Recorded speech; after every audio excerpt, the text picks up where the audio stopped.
Alhamdulillah, kita panjatkan puji syukur kehadirat Allah Subhanahu wa Ta'ala atas segala kenikmatan yang Allah anugerahkan kepada kita, khususnya nikmat Islam dan iman, serta nikmat kita dapat berkumpul di majelis yang mulia ini, di tempat yang mulia ini, di mana melalui majelis ini, melalui tempat mulia ini, keislaman dan keimanan kita semakin sempurna. Karena Islam itu hanya cukup dengan kita mengikrarkan 2 kalimat syahadat. Tapi kesempurnaan Islam itu bukan hanya dengan 2 kalimat syahadat, juga bukan dengan kita memakai sarung, menutup jilbab, dan lain-lainnya. Akan tetapi di antaranya adalah akhlak. Dan akhlak ini bisa kita dapat, bisa kita raih ketika kita itu berkumpul di masjid ini, berkumpul di majelis seperti yang kita hadiri saat ini. Dengan nuntut ilmu, akhlak kita itu akan semakin sempurna, akal kita semakin sempurna. Makanya kita mesti bersyukur kepada Allah. Yang jauh dari majelis seperti ini, walaupun dia itu muslim, tetapi tidak akan sempurna keislamannya. Muslim ya muslim, tapi akhlaknya kadang-kadang lebih parah dari orang kafir. Muslim ya muslim, tapi kadang-kadang ngomongnya enggak seperti orang muslim. Makanya kalau kita enggak ngaji, enggak menuntut ilmu, kita ini Islamnya hanya surah, gambar tok, casing tok. Dan itu tidak akan mengangkat kedudukan kita di sisi Allah Subhanahu wa Ta'ala. Darinya ketika saya berkata seperti ini karena saya baru saja melihat satu pemandangan yang sangat membuat hati saya terenyuh. Masalah kecil, orang itu emosinya, masalahnya jadi kayak masalah yang besar sekali. Dari menghadapinya dan dari cara bicaranya enggak kayak orang muslim sama sekali. Nah, yang seperti itu saya lihat adalah orang-orang yang jauh dari majelis. Orang kalau sudah dekat majelis dan pondok pesantren itu berubah hadirin. Saya beri contoh nggih. Di pondok saya itu dulu sering dititipi sekolah-sekolah itu mengadakan pesantren kilat 3 hari. Anak-anak SMA itu dititipkan di tempat saya selama 3 hari. Saya lihat anak-anak SMA ini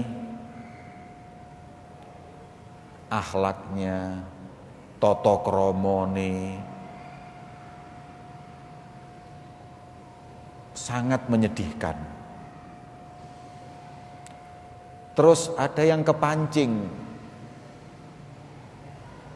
Dari antara anak SMA itu ketika masuk di pesantren kok kerasan. Ketika kerasan, dia mondok, sekolahnya diputus. Mondok 6 bulan aja, 6 bulan, itu perubahannya drastis, cara bicaranya, akhlaknya berubah. Sama orang tua, sama ustadznya, sama teman, itu sudah berubah. Makanya kalau panjenengan punya anak, titipkan ke pondok walaupun setahun, terminal no sekolah itu, lulus SMA us gojok kuliah sih, mondok sih. Nanti habis itu teruskan kuliah nggak apa-apa. Kalau nggak mengenyam pondok pesantren, nggak memiliki adab dan akhlak yang benar.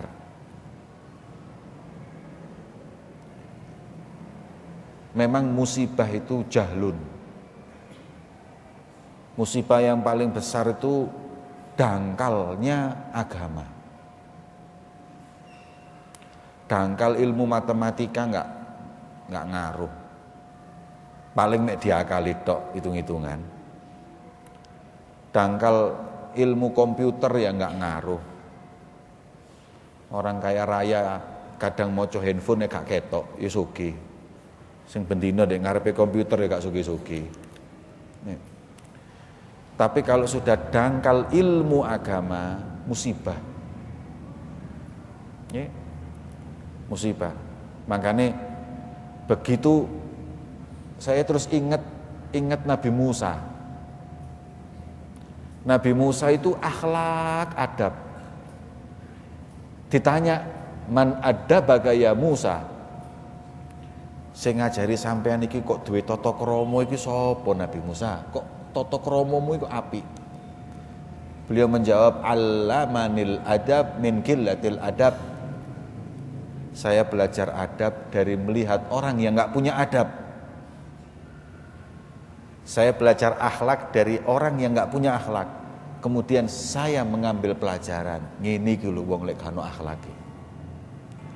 Makanya ketika saya hadir di majelis seperti ini, saya kok tadi itu merasa beruntung. Untung aku kumpul mbek wong-wong masjid iki, kumpul wong-wong ngaji. Adabnya, akhlaknya itu baik. Karena kalau orang istiqomah melazimi majelis itu berubah adabnya.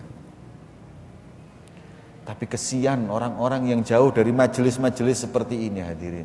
Ya muslim saudara kita itu. Tapi terus melihat gerak-geriknya, pembicaraannya kesian. Maka itu saya sampaikan di awal majelis, alhamdulillah kita itu dihadirkan oleh Allah di majelis-majelis seperti ini. Mugi-mugi angsal ilmu ingkang manfaat dunia akhirat. Niki syukur. Makanya saya jadi ingat perkataan Sayyidina Ali. Beliau mengatakan apa? Man kana fi talabil ilmi fal jannatu fi talabih. Orang yang nuntut ilmu hadir majelis-majelis seperti ini, maka surga itu mencarinya. Wong sing seneng nyantri, sing seneng nuntut ilmu niku gak usah golek surga, surga sing goleki wong iku. Kan istimewa hadirin. Wong njaluk surga sampean digoleki surga. Sebabnya napa? Talabul ilmi, nuntut ilmu. Wa man kana fi talabil maksiyah, dan barang siapa yang mencari kemaksiatan, fannaru fi talabih, maka neraka mencari dia. Makanya hati-hati orang yang maksiat ketika di perjalanan mati, maka dia masuk neraka walaupun belum sampai. Kenapa? Karena dia pergi untuk mencari kemaksiatan kepada Allah Subhanahu wa taala. Mugi-mugi kula lan panjenengan angsal husnul khotimah. Berkati nuntut ilmu warisan Kanjeng Nabi Muhammad sallallahu alaihi wasallam. Syukur datang Gusti Allah. Jenengan saged kumpul teng masjid majelis uskur robbak, nek perlu mangke sak mantune sembayange sak sujud syukur sampean. Sujud syukur. Dan yang Anda perlu ketahui, sampean kesini itu bukan sampean milih, tapi sampean dipilih sama Allah.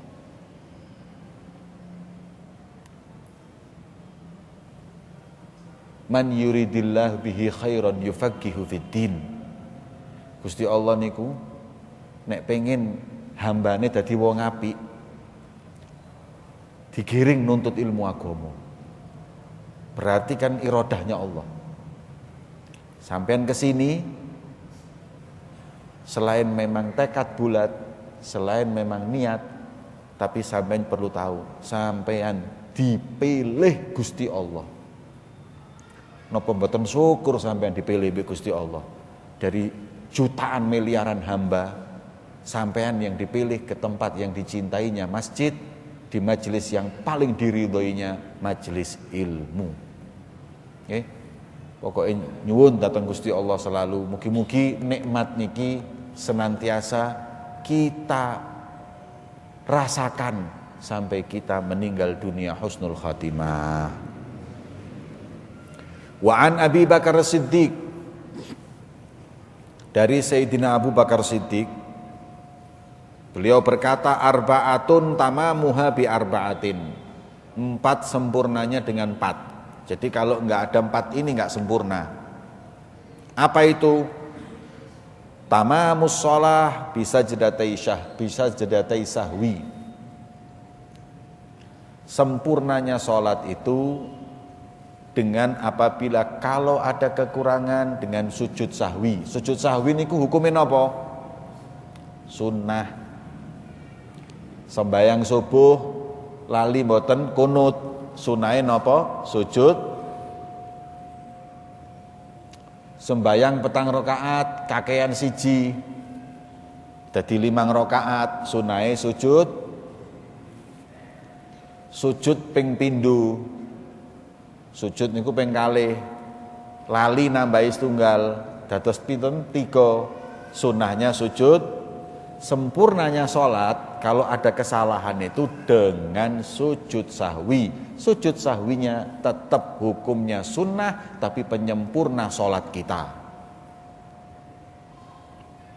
Sujud sahwi niku hanya ada di sholat, di luar sholat jenenge sujud syukur.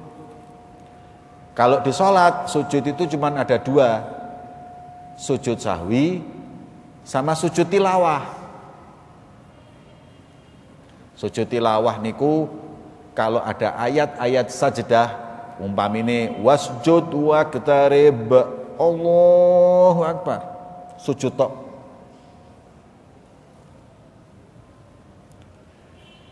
Sunahnya, wajibnya cuma tumanina, nggak mau apa-apa, gak apa-apa. Walaupun ada bacaan sunnahnya, tapi kalau nggak dibaca nggak apa-apa. Terus kemudian kembali berdiri dan diteruskan ayatnya. Iku namanya sujud napa? Sujud tilawah. Ping 1 sujude. Sujud sahwi, sujudnya 2 kali. Wong namanya aja definisinya sajdatai, ono ya utakni tafniyah. Sajdatai gubaila salam, 2 sujud sebelum salam. Umpamine tahiyat terakhir tadi ada yang lupa kunut, lupa enggak baca napa niku surat, maka ketika akhir sebelum salam sujud 2 kali. Allahu Akbar, Allahu Akbar, Allahu Akbar, Allahu Akbar. Assalamualaikum warahmatullahi, Assalamualaikum warahmatullahi. Niki namine sujud sahwi. Jadi sujud yang sunnah dalam sholat itu cuman itu, 2 itu. Kalau sujud yang biasanya sujud wajib niku, niki sujud sing sunnah. Adapun sujud syukur itu tidak ada dalam sholat. Orang sholat terus tengah-tengah sholat sujud syukur, batal sholatnya. Paham? Sujud sahwi 2 kali sujud, sujud tilawah satu kali sujud syukur di luar sholat. Sujud syukur juga sekali. Tapi sujud syukur di luar sholat itu, sujud tilawah juga boleh di luar sholat. Sujud tilawah boleh dalam sholat, sujud tilawah boleh di luar sholat. Sujud syukur hanya di luar sholat, dalam sholat tidak ada. Nah, sujud syukur iku wonten carane.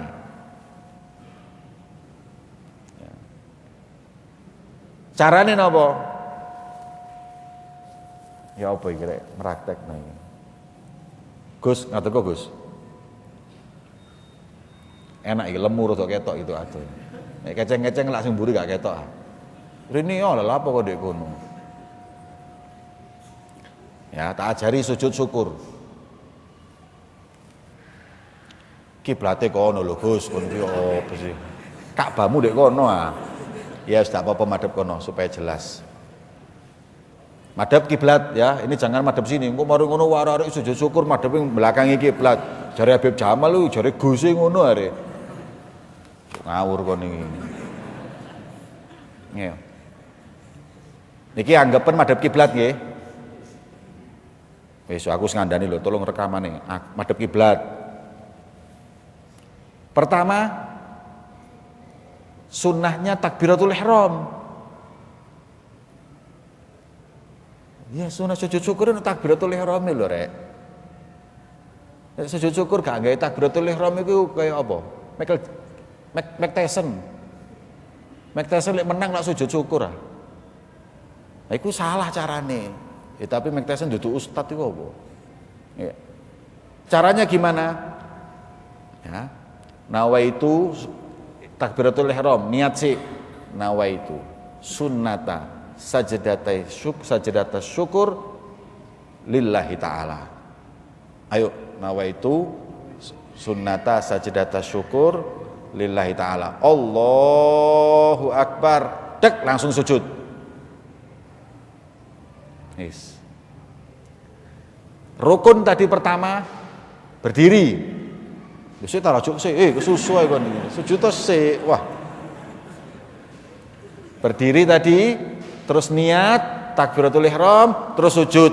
Setelah sujud langsung tahiyat. Tahiyat Gus. Tahiyat. Assalamualaikum warahmatullahi. Assalamualaikum warahmatullahi. Iki lho sujud syukur rek. Coba balenono Gus. Sing akeh supaya diet bisa untuk kurus kon. Ayo sholli sampean. Nawaitu sunnata sajdatas syukur lillahi ta'ala. Allahu akbar. Langsung. Subhanallah alhamdulillah wa la ilaha illallah Allahu akbar. Assalamualaikum warahmatullahi. Assalamualaikum. Iki sujud syukur. Sujud tilawah juga gitu. Ngrungokno, dia di luar sholat ya, bukan di sholat dia, di luar sholat. Di luar sholat dia dengar ada orang ngaji surat sajdah. Begitu dia dengar wasujud wa qatarib. Sholli Nawa itu sunnata sajdatat tilawah lillahi ta'ala. Allahu akbar. Sujud. Persis pada sujud syukur. Yes. Langsung Assalamualaikum warahmatullahi wabarakatuh. Niki sujud tilawah dan ini sujud syukur. Sujud tilawah di luar sholat sama sujud syukur itu sama rukun-rukunnya. Ini kalau dia dengarkan ayat tadi berdiri atau ketika mendapatkan nikmat berdiri. Ketika duduk sekarang, nunggu Agus. Dia lagi duduk. Dengar ada orang baca sujud tilawah, sajdatul tilawah. Langsung takbir musolli nawaitu sunnata sajdata tilawah lillahi ta'ala. Allahu akbar baru. Kemudian selesai salam. Assalamualaikum warahmatullahi wabarakatuh. Ini sujud tilawah. Nek sujud syukur pas dia duduk gini dapat nikmat. Langsung dia sujud tilawah. Gimana? Persis tadi juga. Nawaitu sunnata sajdati syukri lillahi ta'ala. Allahu akbar. sujud. Assalamualaikum warahmatullahi. Assalamualaikum. Do you understand? Wis. Aku tahu ndelok di TV. Ono wong menang sidang.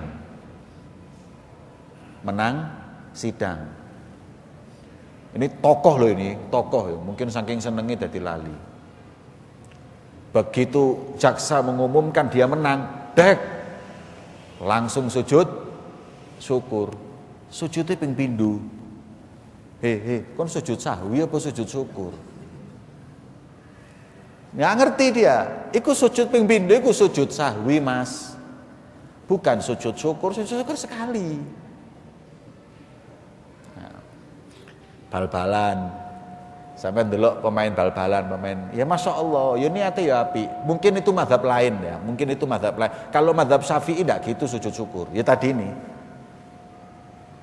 Dan sujud syukur itu wajib kita untuk dalam keadaan wudu. Sujud tilawah dalam keadaan wudu. Karena itu seperti bagian dari sholat.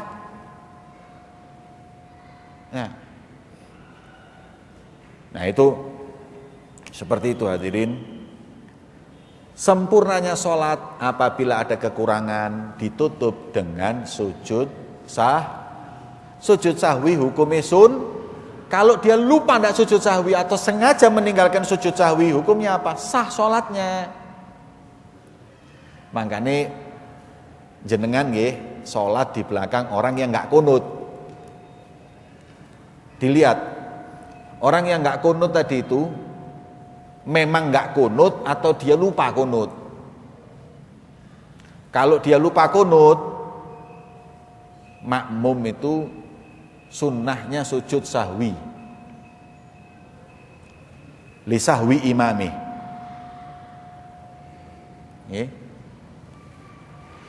Lah kalau sampean sholat subuh di Mekah Madinah, imamnya ndak sujud, ndak baca apa? Kunut, nggak baca kunut. Gimana hukumnya? Nah, sampean sunnahnya sujud sahwi, tapi kalau sampean sujud sahwi jadi fitnah. Mbok anggap imamnya salah. Maka ini sujud sahwi hukumnya sunnah. Sampean jogo kerukunan antara madhab itu wajib, ukhuwah Islamiyah. Wis gak usah sujud sahwi, salamo wis gak apa-apa. Untuk apa? Untuk menjaga kerukunan. Tapi mesti nek podo-podo imam madhabe podo imam Syafi'i ini sunnah sujud sahwi karena ninggalkan sebab dari asbab sujud sahwi.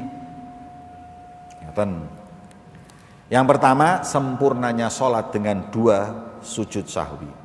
Wasaum, puasa bulan Ramadan itu enggak sempurna kalau lebaran enggak ngeluarkan shadaqatul fitr atau zakat fitrah. Kata ulama, poso 30 dino niku ganjarane gantung sampai dia itu menyelesaikan zakat fitrah, baru selesailah pahalanya. Karena zakat fitrah ini hukumnya wajib. Zakat fitrah wajib bagi siapa? Bagi orang yang ngalamin Ramadan dan ngalamin lebaran, atau ngalamin Ramadan dan mengalami Syawal.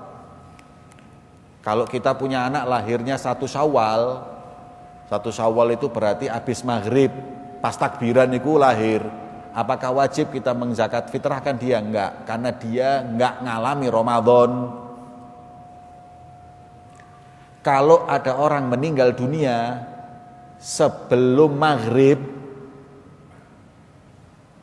jadi dia Ramadan poso, durung riyoyo enggak bengi, sore naudzubillah meninggal dunia, maka tidak wajib juga dia mengeluarkan zakat karena ma'adraka syai'an min Syawal, karena dia enggak ngalami bulan Syawal. Lah barang siapa yang lahirnya jam 5 sore tanggal 30 Ramadan, jam 5 lahir bayi, jam 5 adzan maghrib jam 7 sedo, 2 jam tok uripe bayi iki, wajib zakat.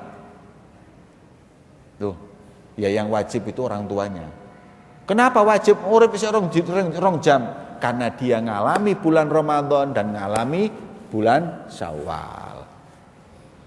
Poso kula kalih sampean sedaya bulan Ramadan boten sempurna lek boten mengeluarkan sedekah fitrah atau zakat fitrah. Penting. Jadi zakat fitrah ini wajib buat orang kaya apa buat orang miskin? Halo? Anybody home? Zakat fitrah ini wajib bagi orang kaya apa orang miskin?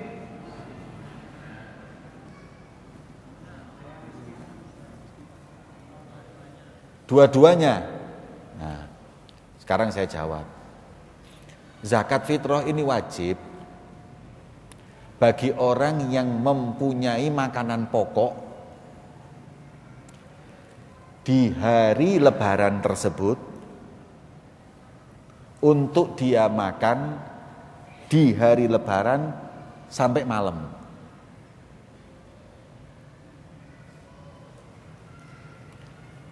Kula teng griya kula niku wonten beras buat saya dan anak saya sak karung. Nggih. Kemudian ketika atau saya punya uang di bank atau di lemari saya yang bisa beli beras. Ketika masuk lebaran, Lailatul Id, malam lebaran itu, saya punya uang atau punya beras yang bisa saya makan, kemudian buat besok paginya lebaran, sisanya itu dilihat. Kalau lebih dari kewajiban zakat, wajib zakat. Siapapun dia, gak kaya, gak miskin. Nah, maka orang miskin pun wajib mengeluarkan zakat fitrah. Kalau dia tahu-tahu dia dibantu di bulan Ramadan, dibantu orang, terus dia cuman berdua suami istri, berasnya wonten pinten sak karung, maka sisanya 2,5 kilo atau 3 kilo 6 kilo dikeluarkan zakat, walaupun nantinya dia mustahik menerima zakat. Karena dia miskin, dia berhak menerima zakat. Tapi karena dia punya lebih dari yang dia makan hari malam lebaran dan hari lebaran, maka tetap dia mengeluarkan zakat. Jelas nggih? Betul tadi. Bagi yang mampu, enggak miskin, enggak kaya, enggak fakir, enggak siapapun. Itu zakat fitrah. Dan wajib diberikan zakat fitrah itu bagi orang-orang fakir dan miskin, dan syaratnya diantaranya muslim. Enggak boleh kita memberikan zakat fitrah kita kepada orang non muslim, orang kafir, enggak boleh, enggak sah. Bahkan sebagian ulama mengatakan tidak boleh diberikan kepada tarikus sholah, wong sing gak sholat mboten angsal nerimo zakat. Itu agar orang-orang itu takut gak sholat, aku gak sembahyang gak oleh zakat iki. Nah, kadang sebagian orang berpikiran seperti itu. Tapi sebagian mengatakan muslim, dia sholat enggak kan kita enggak urusan. Mosok Masjid Nur menerima penyaluran zakat. Setelah menerima penyaluran zakat, waktu mau memberikan zakat, Masjid Nur harus membayar detektif. Kan repot arek. Tapi afdolnya memberikan zakat fitrah kepada orang soleh. Afdolnya memberikan zakat fitrah itu kapan? Waktu yang paling afdol memberikan zakat fitrah itu kapan? Sebelum sholat Idul Fitri. Mubahnya mulai kapan? Mulai awal Ramadan. Pun angsal loh Pak ngetokno zakat fitrah. Begitu awal Ramadan, poso sik sedina, sampean ngetokno zakat fitrah. Lho iku lak engko geri oyo, iku afdoli, tapi boleh mulai sekarang. Waktu sunnah sebelum sholat Idul Fitri, pas badhe berangkat, sampean beto lewat omahe tonggo atau siapa yang miskin sampean berikan, terus berangkat ke masjid. Itu sunnah. Tapi walaupun sunnahnya sebelum sholat Idul Fitri boleh ditunda sampai setelah sholat Idul Fitri kalau ada sebabnya. Di antara sebabnya kalau mau diberikan kepada orang yang soleh, wong sing ahli ibadah, sering nang masjid, masya Allah, iku rek. Ngapunten nggih, di Malang itu ada, di Malang di Surabaya. Tukang becak Ramadan becak poso iku kek ono iku wong soleh sapa rek kuat itu. Kalau ndak orang imannya kuat nggak mungkin itu hadirin. Ramadan narik becak poso, nah iku titenono lho ono sing kaya ngono. Apa meneh tukang becake narik becak ning Batu Ramadan poso, waduh Superman niku. Dalane munggah mudhun, mangkane nek Batu gak ono becak. Nek Batu ono becak awake binaragawan kabeh rek. Nggih. Nah itu orang hebat. Anggap wis saiki agak menurun becak. Gojek Ramadan poso sembahyang gak ninggal. Inceren wong iku. Iku kok zakatku tak kekno wong iki. Ini orang soleh ini. Bisa puasa, bisa tidak ninggal sholat dalam keadaan yang seperti ini. Nah, itu berikan zakat itu kepada orang-orang kayak gitu.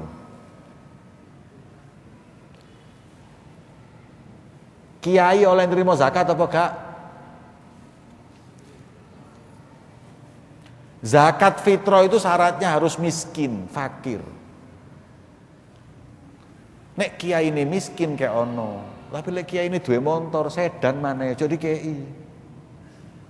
Saya kadang-kadang kalau ngapunten nggih, kalau lebaran ada yang ngasih beras saya tolak, maaf Bu, saya bukan orang miskin. Loh jarene oleh kiai. Ada pendapat kiai boleh menerima zakat itu kalau zakat mal, bukan zakat fitrah. Kalau zakat fitrah mutlak buat orang miskin, fakir miskin. Kayak no pondok, kasihkan ke pondok nggak apa-apa. Kalau di pondok ada orang miskin. Kalau tidak ada nggak boleh. Jadi zakat fitrah tidak diberikan kepada kiai, tapi diberikan kepada orang miskin. Kalau kiainya miskin kita berikan. Tapi kalau kiainya kaya, sampai delok kiai iki ate mbok kei iki, delokon sik, delokon piro montore. Bojone piro? Nek loro wis gak mungkin melarat, rek. Nggih. Jadi, kalau kaya jangan. Walaupun dia kiai, walaupun Habib enggak. Apalagi Habib. Habib enggak boleh nerima zakat sama sekali wis iku. Karena memang Bani Hashim tidak boleh menerima zakat. Walaupun ada pendapat yang mengatakan boleh. Karena mereka saat ini tidak mendapatkan khumusil khumus ghanimah, maka boleh. Tapi kalau saya berpendapat haram. Karena masalahnya anak cucu Rasulullah itu enggak boleh menerima zakat bukan karena tidak mendapat ghanimah, harta rampasan perang atau apa, tidak. Sebab Sayyidina Husain berjalan, kemudian dia ada makanan, dimakan. Ketemu Rasulullah, muntahno. Kemudian dimuntahin sama Sayyidina Husain. Kemudian Rasulullah berkata, jangan sembarangan makan, takut itu uang zakat, takut itu makanan zakat. Dan zakat adalah kotoran harta. Anak cucuku jangan makan kotoran harta. Karena itulah ulama mengatakan Bani Hashim, Bani Muthalib, Ahlul Bait tidak boleh menerima zakat. Kalau ada yang mau menerima zakat berarti mengikuti pendapat yang satunya. Monggo. Wong ini juga beda pendapat antara ulama. Enggak bisa saya mutlak benar, enggak bisa. Saya mengatakan haram, ada yang mengatakan, dan semua punya dalil. Ya itulah ada madhab, itulah ada beda pendapat. Nah, kalau kita enggak mau beda pendapat, nah iki kayak wong radikal-radikal iki. Pokoke sing bener dhek sing liyane salah. Nah iki gak iso. Kalau ada dalilnya beda pendapat enggak apa-apa. Kalau enggak ada dalilnya jangan beda pendapat. Yang ketiga, wal hajju bil fidyah. Haji sempurnanya bayar dam, bayar fidyah kalau sampai dia melakukan kesalahan-kesalahan.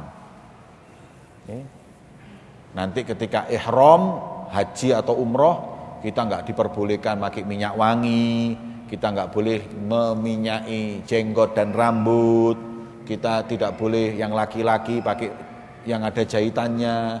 Kalau barang siapa melakukan, maka kesempurnaan haji dan umrohnya dengan membayar fidyah atau dam.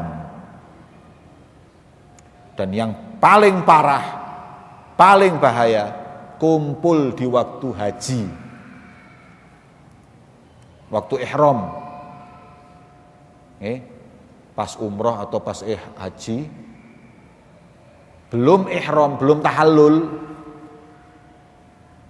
suami istri melakukan hubungan, maka hukumnya hajinya batal, tapi tetap harus dia melanjutkan dan harus membayar kafaratul udma. Waduh rek, 2 wulan poso gak oleh mandek, waduh mandek sepisan baleni maneh. Waduh parah. Terus ojo sampai iki. Nggih. Lah ini pernah terjadi. Ada orang haji dari Indonesia. Setelah ihram di Arafah lho iki rek, wayahe wong donga, iki kumpul mbek bojone. Setelah kumpul dengan istrinya, dia teruskan hajinya. Selesai dari situ silaturahim ke salah satu ulama di sana. Ulama di Mekah. Ngomong ini mbek ulama, Syekh, anggap kiai, yai,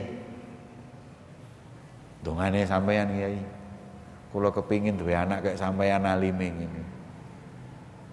Jare kiai ini, oh iya, alhamdulillah, mugi-mugi diparingi. Wis insyaallah kula yakin diparingi anak kayak sampeyan, kula yakin. Loh, sebab nopo? Sebab kula gawe ini lho ndak Arafah. Ngamuk kiai ini. Bathukmu yo. Lah masamu aku iki cara gawene haram apa ndak Arafah? Nggih, maksudnya baik, tapi nek gak ono ilmune ya ngono iku. Pikire ndak Arafah gawe anak, anake dadi wong soleh, padahal bayar kafaratul udma. Harus membebaskan budak, memberi makan dengan jumlah harga. Waduh, duwowo wis kafaratul udma yo. Nek gak iso kuwabe gak ono duwe kae poso. Maka itu saya hati-hati. Makanya belajar niku wajib, haji penyempurnaannya dengan membayar kafaroh. Bayar kafaroh hati-hati. Sing umroh, sing haji kula elingno. Jangan sembarangan nitip uang. Di sana itu sudah ada, kalau sampean harus nyembelih kambing, itu ada nanti kayak bank. Di bank itu sampean bayar resmi dikasih tulisan bahwa sampean titip uang biasanya 500-600 real, yaitu sekitar 2,5 juta, 3 juta ngono, tanda tangan dikasih kayak tanda terima Anda bayar, nanti dibelikan. Nah kalau kita sembarangan hadirin, nah niki biasanya ada orang-orang yang kerja di sana nerimo dam-dam nih, vidya-vidya nih. Lah itu nggak semuanya orangnya benar, ada yang memang bisa dipercaya, ada yang kerjanya gitu. Loh iya. Saya punya temen cerita, koncone nek haji mulai ku nggo dhuwit 250 juta. Teko ndi dhuwit haji badal.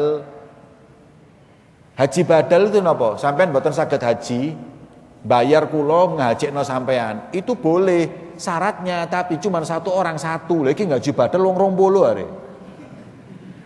Kini tak badal, ngumpulkan duit lah, lumayan satu orang ngaji badal itu berapa hadirin? Minimal tuh 5 juta sampai 10 juta. Kalau saya punya usul, punya masukan buat sampean yang mau haji badal, sing hati-hati haji badal. Ada santri-santri yang ngaji di Medina, itu sampean haji badal dia ngerti, haji cuma sekali, larang titik. Tapi yakin sampean 15 juta gak popo daripada 5 juta gak dibadali sampean. 5 juta wong 10 dijupuk 50 juta. Oke. Makanya bayar vidya itu waduh kerjaan itu. Orang-orang yang gak takut sama Allah diambilin vidya bayar dam. Haji badal terima kabeh 250 juta 300 juta mulai. Nah, saya bukan nakut-nakuti karena saya dapat kabar-kabar seperti itu, tapi nek sampean ketemu wong sing iso dipercaya ya alhamdulillah. Nih.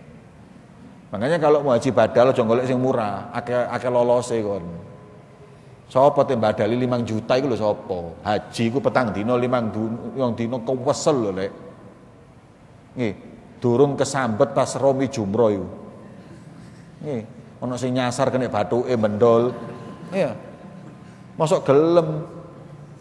Sampean kalau mau haji badal bayar 15 juta enggak apa-apa. 15 juta enggak apa-apa. Aku badali sing ngene ngaji di Medina di Mekah iku kon tak 15 juta badalno bapakku, badalno ibuku. Tapi pasti. Tapi lek wong-wong kene badal siap badali sapa ya? Yakin. Terakhir, bonadzan. Iman sempurnanya dengan kita jihad. Delok jihad itu langsung ngiling pedang ya. Ngurungokno jihad itu terus malih eling tembak-tembakan. Iman ini sempurna dengan kita berjihad.